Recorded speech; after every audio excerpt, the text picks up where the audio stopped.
परविंदर धारिया जी जैसे लोग और महात्मा बिरजेश दास जी हमारे बीच में बैठे हैं, उनके जैसे लोग आपके बीच में लगातार लगे हुए हैं। लेकिन समस्या एक है, ये सबसे बड़ी समस्या, सबसे बड़ा कारण इस समाज में है कि जब हमारे धार्मिक मंच लगाए जाते हैं या कोई हमारा सामाजिक मंच लगाया जाता है, जब भी हम लोग इकट्ठा होते हैं, जब भी हम लोग एक जगह होकर अपनी बात को कहते भी हैं और सुनते भी हैं, लेकिन वो बात कहना, वो बात सुनना बेकार होता है जब हम किसी बात को सुनने के बाद भी उस पर विचार नहीं करते हैं, उस बात को सोच समझकर अपने जीवन में नहीं उतारते। ये संत समाज के लोग, हमारे जो संत समाज के लोग यहाँ पर उपस्थित हैं, ये बेदाग छवि के लोग जो लगातार निरंतर इस मिशन को आगे बढ़ाने में अपनी भूमिका निभा रहे हैं, क्योंकि बाबा साहब डॉक्टर अंबेडकर साहब ने आपको समस्त अधिकार, भारतीय संविधान के अधीन आपको समस्त अधिकार दिए। वो अधिकार, जिन अधिकारों की बदौलत आज मैं यहाँ पर खड़ा होकर बोल रहा हूँ, आप लोग मुझे सुन पा रहे हैं, और खास तौर से मेरी मातृशक्ति जो बाबा साहब डॉक्टर अंबेडकर साहब ने आप लोगों पर एहसान किए, आज मेरी मातृशक्ति को किसी भी जाति, किसी भी समुदाय, किसी भी धर्म की महिला हो,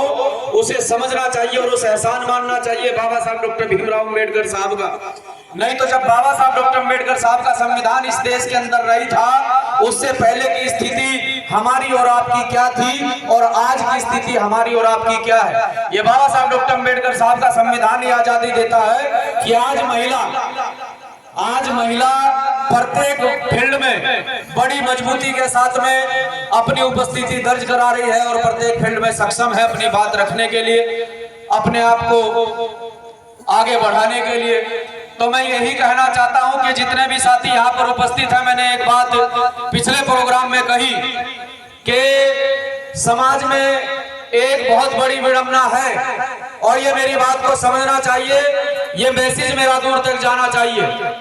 कि जो समाज अपने महापुरुषों के संघर्ष को पहचानता नहीं है, जो समाज अपने महापुरुषों के मिशन को आगे नहीं बढ़ाता है, उस समाज का पतन होना निश्चित है। और ये समाज अपने महापुरुषों के आंदोलन को आगे बढ़ाने में नहीं, किसी और विचारधारा में लिप्त है। जो विचारधारा पूरी तरह से आपको गुलाम बनाकर रखना चाहती है, जो विचारधारा पूरी तरह से आपके पैरों की जंजीर बनकर आपको जकड़ना चाहती है, आज भी ये समाज उस विचारधारा का गुलाम है। ये हमारे संत समाज के लोग लगातार जो है गुरु महाराज जी का प्रचार करते रहते हैं, लगातार आप लोगों के बीच में आते रहते हैं। ये तो एहसान मानो बाबा साहब डॉक्टर भीमराव अंबेडकर साहब का, जिन्होंने हमें इतने अधिकार दिए कि उन अधिकारों की बदौलत आज हम लोग कहां से कहां पहुंचे। लेकिन आज भी ऐसी मानसिकता के लोग जो इस देश के अंदर अभी भी उपस्थित हैं, ऐसी मानसिकता के लोग जो इस देश के अंदर गैर बराबरी चाहते हैं, यही हमारा आंदोलन है। लोग पूछते हैं कि असल में मिशन क्या है, महापुरुषों का मिशन क्या था, आंदोलन क्या था। तो इस लड़ाई को हमारे महापुरुष लंबे समय से लड़ते आ रहे हैं। परविंदर धारिया जी यहाँ पर मौजूद हैं, बहुत बारीकी से आपको बताएंगे, लेकिन मैं इतना कहना चाहता हूँ कि परम संत श्री सद्गुरु रविदास जी महाराज जी के समय पर भी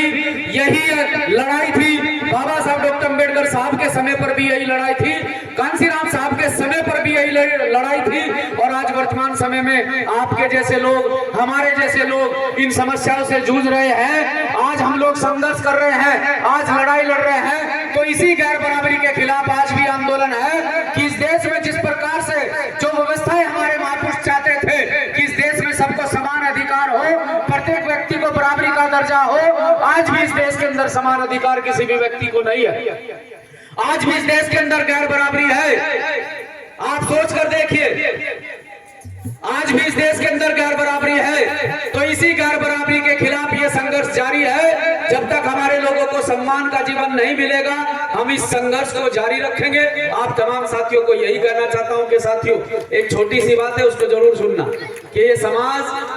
इस समाज का एक विनाश का कारण सबसे बड़ा अगर है तो वो नशा है। आपको नशे से दूर रहना है। हमारे नौजवान साथी जितने भी मैं देखता हूं, जहां पर भी मुझे मिलते हैं, अधिकतर आज का बिल्कुल ये सच्चाई है आज की कि हमारे जितने भी नौजवान साथी हैं, उनमें से 50 से 60% गुरुजी गलत काम की ओर चलती है। इस काम से तुम्हारा भला होने वाला नहीं है। अगर इस समाज में सच में ही तरक्की चाहते हो, इस समाज के महापुरुषों को जिंदा देखना चाहते हो, क्योंकि जिस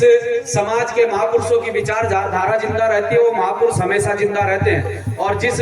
समाज के महापुरुषों की विचारधारा दफन कर दी जाती है, विचारधारा को मार दिया जाता है, वो महापुरुष भी उसी दिन मर जाता है। इसलिए आपको कहना चाहता हूँ, महापुरुषों की विचारधारा को, महापुरुषों को जिंदा रखना चाहते हो तो गलत चीजों को त्याग दीजिए और सही चीजों को अपना लीजिए और सही तरीके से अपने परिवार को, घर को और इस समाज को लेकर चलिए। जय भीम, जय भारत।